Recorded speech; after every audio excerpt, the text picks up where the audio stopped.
Cardano's biggest plot twist yet. Did 318 million ADA just vanish into a mystery back pocket? Or is this just the juiciest nothing burger in crypto history? Stick around because the deeper that I dig, the weirder that it gets. Now, I was minding my own business yesterday, coffee in hand, timeline doom scrolling in the other, and when I see Charles Hoskinson, the guy who basically wrote Cardano, on the side of the crypto school bus, putting up a poll on X asking if the community wants to join a class action lawsuit against anyone trash talking ADA, well, at first I thought, okay, Charles is just spicy again. But then I noticed nearly 70% of 10,000 voters have already smashed yes. Now that's not just a vibe, that's an entire stadium chanting lawyer up. My curiosity meter redlined. And so I put the coffee down. I cracked my knuckles and followed the breadcrumb trail. Now it all starts with an NFT artist who goes by 𝗕𝗘𝗪𝗔𝗠𝗠𝗘𝗥𝗦. Now picture digital paint splatters, neon cat faces, the whole 9 yards. But, he decides his latest piece of performance art is accusing Hoskinson of funneling 318 million ADA from Cardano's 2017 ICO. Now we're talking $600+ million at the point of recording. Now, according to this NFT artist, right, the sneaky transfer happened during the kind of 2021 𝗕𝗪𝗠𝗪𝗧𝗔𝗠𝗠𝗘𝗥𝗦 hard fork. Now it's a secret kind of trapdoor coded straight into the upgrade. So imagine updating your phone and suddenly finding out that the update also lets someone siphon your savings account into their own secret vault. Yeah, that's kind of an accusation. Naturally, Twitter, or X, however we want to call it this week, explodes. So think popcorn kernels in a kind of jet engine, right? Every headline screams $619 million heist with a picture of Charles looking like he just stole the moon. But here's where it gets interesting. Nobody outside of this artist actually offers any receipts. There's no regulator, no law enforcement body, no early ADA investor. Not even a disgruntled Reddit, sloth comes up with a single on-chain link proving that the funds had shifted somewhere or anywhere shady. Still, the allegation is kind of stickier than kind of chewing gum in August. Now, Hoskinson's first reaction, this is classic kind of crypto founder defiance, right? He says, fine, let's audit the entire redemption process from the ICO days. And he's not hiring his cousin's roommate's garage firm either, right? He taps BDO International, the same mega auditor, Fortune 500 companies use, and global law firm 𝗕𝗘𝗪𝗔𝗠𝗪𝗔𝗠𝗪𝗔, right? Now, in other words, it's the A-team of bean accounters and legal eagles. So that audit is, supposed to kind of comb through every token voucher, every redemption script, every byte of the 𝗕𝗪𝗪𝗠𝗪𝗔𝗠𝗪 update, right? And come back with a public report. Transparency enough to make, a glass window even jealous. But audits take time. Meanwhile, of course, headlines kept snowballing, and Charles decides that the best defense is a good offense, or in this case, a class action. So he tosses that poll up asking ADA holders, dApp builders, and basically anyone in the Cardano neighborhood if they're ready to sue for defamation.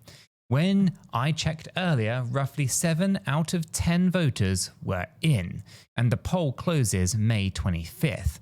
So if you're kind of watching this before then, There, the sue or not sue drama is literally unfolding live. Now let's zoom out for just a second, right? Cardano's 2017 ICO was messy in the sense that crypto was the Wild West back then.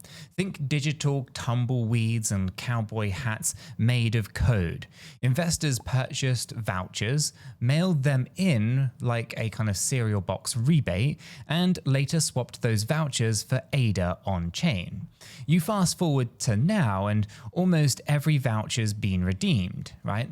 The last crumbs of unclaimed token amounts kind of less than 1%, right? So for anyone who to kind of grab 318 million ADA under the radar, that's they'd actually be basically have to rewrite the ledger while everyone was asleep. And Cardano's ledger doesn't exactly snooze. Still, perception is everything in crypto, and one spicy thread can tank sentiment faster than a whale dumping tokens on a sleepy Friday. So, you know how that fear and greed index kind of loves a juicy rumor, and the media, oh boy.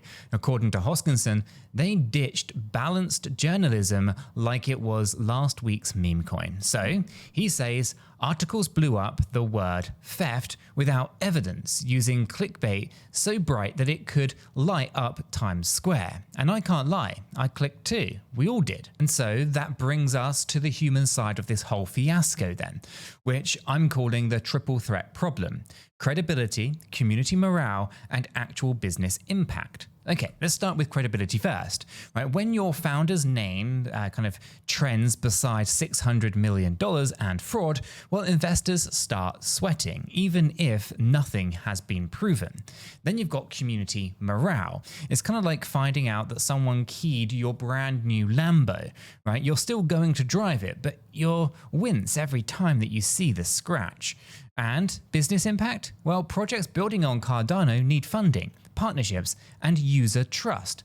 Bad kind of press hits those like a hammer on a windshield. So Hoskinson's strategy here is two-pronged: prove innocence through a third-party audit and scare off slander with a potential lawsuit. Risky? Maybe, but he's banking on facts to slap down rumors. And while we will wait, he's kind of stepping back from social media, right? There's no more kind of 5-hour AMAs where he fields every troll question. After the audit, he says the media team will handle his accounts. That's like Batman outsourcing his nightly patrol to a PR agency. Probably necessary, but let's face it, we're all going to miss the live stream dramas. Okay, so let's address the elephant, or should I say the crypto kitty in the room. Is a class action even realistic? Right? Class actions rely on proving damages. If ADA's price dropped because of the false headlines, holders could argue that they lost money. But the legal hoops are tall, and you have to kind of show the claims were actually untrue, the publications were negligent, and the defamation directly caused financial harm. It's not exactly a stroll through the metaverse. And yet the community support is telling, right? Cardano folks, they aren't just passive bag holders here, right? They're builders, they're stakers, and, rapidly loyal or, to, I guess, the ecosystem. And so when you kind of buy a ticket on this blockchain ride, you get a family, sometimes an over-enthusiastic one. So 70% voting, let's sue, is kind of like Thanksgiving dinner where everyone kind of agrees on politics for once. That unity alone might scare off future rumor mongers. And speaking of unity, quick reminder, if you're hungry for level-headed crypto talk without any of the clickbait circus, join our free crypto Discord server. There's a link just waiting in the description down below. We dive into the news, the charts, and the occasional meme wars, all without the paywall drama. So it's kind of like having this channel, but in real time. All right, so let's get back to the story. The audit, BDO's accountants, they are the financials world's equivalent of CSI technicians. They're going to sift through the hexadecimal dust, until they actually know exactly where every single ADA went, right? McDermott, Will, and Emery, well, picture a legal pit bull in a designer suit, right? Their combined report could read, nothing to see here, folks, or Houston, we have a problem. Whichever way, it becomes public record. And that's the kind of giant hammer poised over this rumor piñata. Meanwhile, of course, crypto Twitter keeps drumrolling conspiracies, right? Some claim Hoskinson leveraged Genesis keys, right, to zap funds invisibly. Others believe that he kind of superhuman teleported ADA from kind of unloved wallets into a private reserve. My favorite wild theory is that he's secretly funding a rooftop llama farm. Now, I'm not saying that llamas can't moonwalk across blockchains, but let's kind of dial back the tinfoil, shall we? And let's actually sprinkle a little bit of tech context here. The Algera hard fork back in 2021 wasn't a secret tunnel. It was mostly about token locking to kind of prep for governance features. So embedding a stealth drain inside that upgrade would be like hiding a whale inside a teacup, right? Nodes across the entire globe that validate every single block, any kind of weird extra code would have stood out like a clown at a funeral. Plus, the ledger is public. Chain analysts are hawk-eyed. If 318 million ADA just had waltzed into a new address, on-chain detectives, myself included, would have tweeted the transaction screenshot before I could have finished even this sentence. So the big question then, why did the rumor stick? And it's actually partly because crypto has a healthy dose of paranoia streak, right? Now, we've seen actual hacks, rug pulls, and scams from Mt. Gox to the latest meme coin rug pull, right? We're conditioned to fear rug shadows under every single transaction. Add a big number, $600 million, and a well-known name, Hoskinson, and it's kind of like tabloid gold. Now, here is where the real problem is. It's reputational damage that lingers even after audits clear the air. So remember when the world, at least the word Ethereum, sounded scammy to some folks in 2016.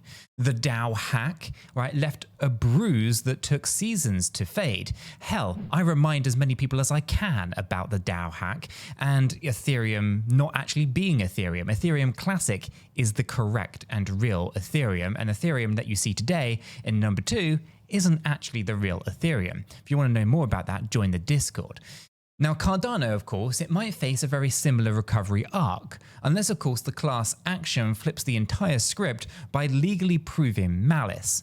But lawsuits are slogs, right? They can drag on like a software update stuck at 99%. And so, what can the average ADA holder do during this kind of limbo then? My 2 cents here? Breathe. Maybe even stake some ADA to our stake pool, right? There's a link for that in the description down below, and there's going to be a whole host of disclaimers down there in the description as well. Maybe watch cat videos if you're really into that to kind of pass the time.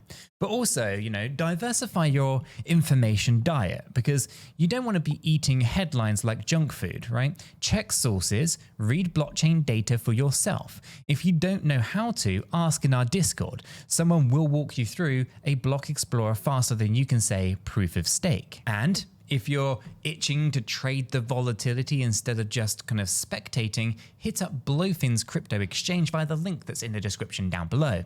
It's rapidly becoming the kind of go-to for spot and obviously leverage traders, and anyone who wants to be nimble enough to spot solid liquidity without the clunky legacy baggage. So check it out, grab some ADA, set tight stop losses, and ride the emotional roller coaster like a pro.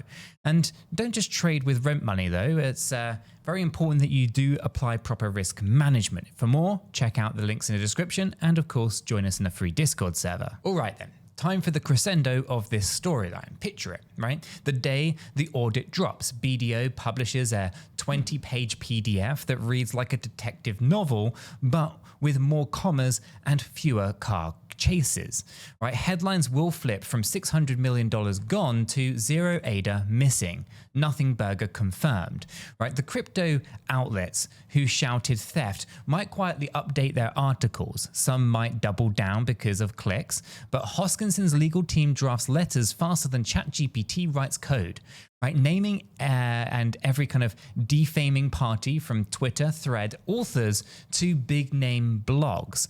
Courts kind of become arena mode, and popcorn sales, they will of course spike. Or maybe, and this is a twist ending that, you know, cynics secretly kind of crave, the audit finds a grey area.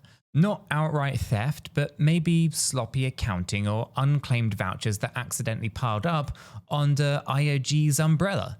Now, then the conversation shifts from at least to governance. How do we prevent, ambiguity next time? Suddenly, the class action looks less like a slam dunk and more like calculus. Right? Ada's price does the cha-cha, 2 steps down, sideways, salsa sideways, and nobody really knows the beat, right? Either way, the takeaway is bigger than one coin. Right? It's about how easily misinformation swirls in a space built on transparency. It's kind of laughable, right? The ledger may be immutable, but human narratives aren't, right? They mutate, they replicate viral memes. And in 2025, attention is the real currency, sometimes worth more than the tokens they were actually arguing about. So here's my personal reflection after swimming through all of this drama. I love decentralization, but we still crave credible referees. That's why independent audits really do matter. That's why pushing back against headline hysteria also matters.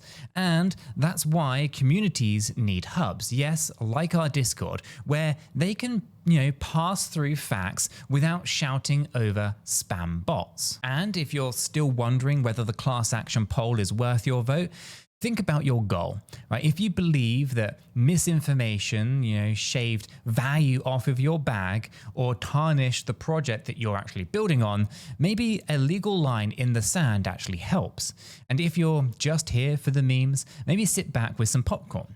Either way, keep receipts, keep calm, and remember that the blockchain records everything, even our collective overreactions. And so, as we await the auditor's mic drop moment, here's the bottom line. Allegations can shake confidence, but evidence decides outcomes. Until then, do your own homework. Hang out with us in our Discord for real-time sanity checks. And if you're trading the swings, Blowfin's got your back with slick order books and zero nonsense.